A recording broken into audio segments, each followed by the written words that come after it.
Hello, welcome to all. So ఈ short video మనం చూసుకుంటే కనుక సాధారణంగా మనం రోజు చేసే పని గురించి, అలాగే దానివల్ల జరిగే చిన్న అనర్థాల గురించి అయితే మనం మాట్లాడుకుందాము. సో ముందుగా మన ఛానల్కి అయితే ఖచ్చితంగా సబ్స్క్రైబ్ చేసుకోండి. సో డెఫినెట్గా ఈ వీడియోని లైక్ చేయండి. అండ్ డెఫినెట్గా ఈ వీడియో మీకు నచ్చిందంటే కనుక, యూస్ఫుల్ అయిందంటే కనుక, సో డెఫినెట్గా మీ శ్రేయాభిలాషులు కూడా ఖచ్చితంగా షేర్ చేయండి. సో ఇందులో మనం చూసుకుంటే కనుక, సో ప్రతిరోజు కూడా కామన్గా మనం టూత్ బ్రష్ చేయడం అనేది మనకు కామనే, రొటీన్ పనే. అయితే ఇక్కడ రీసెంట్గా జరిగిన ఒక అధ్యయనంలో, అంటే ఎస్పెషల్లీ సిద్దిపేటకు సంబంధించిన డిగ్రీ కాలేజ్ విద్యార్థులు, సో వాళ్ళ యొక్క మైక్రోబయాలజీ డిపార్ట్మెంట్ తరపున, అంటే సూక్ష్మజీవ శాస్త్రం మైక్రోబయాలజీ అంటాము. సో ఆ విభాగానికి సంబంధించిన విద్యార్థులు ఒక చిన్న పరిశోధన ద్వారా ఈ విషయాన్ని అయితే చెప్పడం జరిగింది. అంటే మనం రోజు వాడే టూత్ బ్రష్లు ఏదైతే ఉన్నాయో అవి మనం వాడేసిన తర్వాత మళ్ళీ అక్కడే బాత్రూంలో ఒక చోట తగిలించడం, ఒక మూలన పెట్టడం చేస్తూ ఉంటాం అనమాట. సో దానివల్ల ఏమవుతుందంటే కనుక, మనం ఆ వాష్రూమ్స్ కానీ ఆ బాత్రూమ్స్ కానీ యూజ్ చేసిన ప్రతిసారి కూడా మనం ఫ్లషింగ్ చేసిన ఏదైనా వాటర్ పోసిన ఆ తుంపర్లన్నీ కూడా ఎక్కడైతే మనం ఆ వాష్రూమ్లో బాత్రూంలో పెట్టిన బ్రష్ల మీద పడే ఛాన్స్ ఉంది.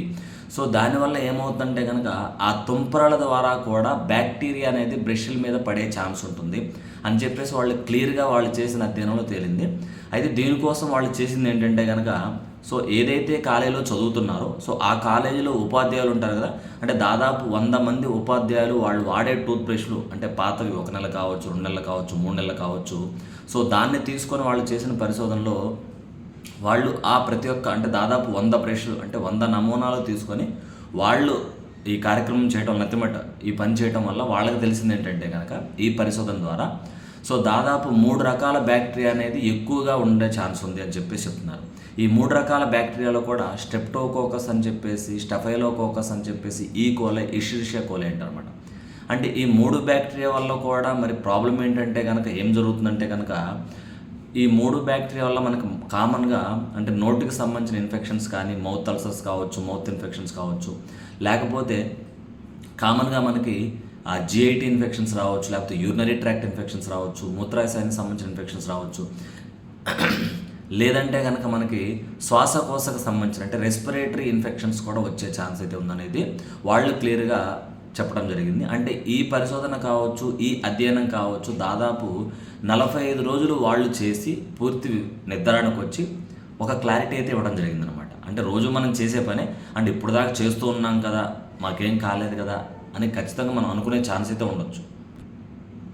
అయితే so prevention is better than cure అన్నట్టు, సో మనం జాగ్రత్త పడటంలో తప్పైతే ఏం లేదు. అంటే మనం తెలియనప్పుడు ఆ పని మనం కాన్ఫిడెంట్గా చేస్తే అసలు మనకు ఆ మైండ్లో ఉండదు. బట్ వన్స్ తెలిసిన తర్వాత మనం జాగ్రత్త పడటంలో తప్పులేదు.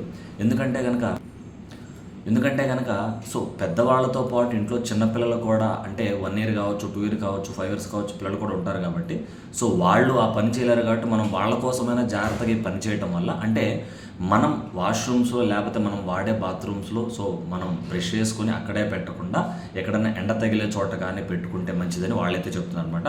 అండ్ అలాగే మనం ఏం చేస్తాం, చాలామంది కూడా 2-3 బ్రష్లు కావచ్చు, 4 బ్రష్లు కావచ్చు, ఫ్యామిలీలో 3 ఉండొచ్చు, 4 ఉండొచ్చు, 5 ఉండొచ్చు. జనరల్గా ఏం చేస్తుంటాం, ఒక చోటే బ్రషెస్ అన్ని ప్లేస్ చేసే ఛాన్స్ ఉంటుంది. సో ఒక చోటే బ్రషెస్ ప్లేస్ చేసే ఛాన్స్ ఉండటం వల్ల కూడా ఖచ్చితంగా బ్యాక్టీరియా అనేది వాటి మీద వచ్చే ఛాన్స్ ఉంది. సో దీనివల్ల అయితే మనకి ఆరోగ్యానికి ముప్పు అయితే ఉంది. సో ఇప్పుడు దాకా వాడుతూనే ఉన్నాక మాకేం కాలేదనుకోవటం మంచి పద్ధతి అయితే కాదు. సో కొన్నిసార్లు మనకు తెలిసినప్పుడు ఆ పని చేయడం వల్ల మనకు ఉపయోగపడే ఛాన్స్ అయితే ఉంది, మన ఆరోగ్యాన్ని మనం కాపాడుకునే ఛాన్స్ అయితే ఉంది. సో కాబట్టి వీళ్ళు పూర్తిగా 45 రోజులు అధ్యయనం చేసి దీన్ని అయితే వాళ్ళు చెప్పడం జరిగింది. అండ్ ఇది న్యూస్ ఆర్టికల్స్లో కూడా సర్క్యులేట్ అవుతుంది. డెఫినెట్గా ఫాలో అయితే మనకు కూడా మంచిదే. సో మీరు ఖచ్చితంగా అట్లా బ్రషెస్ ప్లేస్ చేయకుండా ఏదైనా ఎండ తగిలే చోట కావచ్చు, లేకపోతే మీ ఇంట్లో ఏదైనా శానిటైజేషన్ ఎక్విప్మెంట్స్ ఉంటే సో వాటి ద్వారా కూడా ఒక 5 to 10 minutes మీరైతే శానిటైజేషన్ అయితే చేసుకోవచ్చు. సో ఖచ్చితంగా ఈ వీడియో నచ్చిందైతే కనుక ముందుగా సబ్స్క్రైబ్ చేయండి. అండ్ డెఫినెట్గా మన వీడియోని లైక్ చేయండి, డెఫినెట్గా షేర్ చేయండి. అట్లాగే డైలీ అప్డేట్స్ కోసం మన ఛానల్ అయితే ఫాలో అవ్వండి. All the best.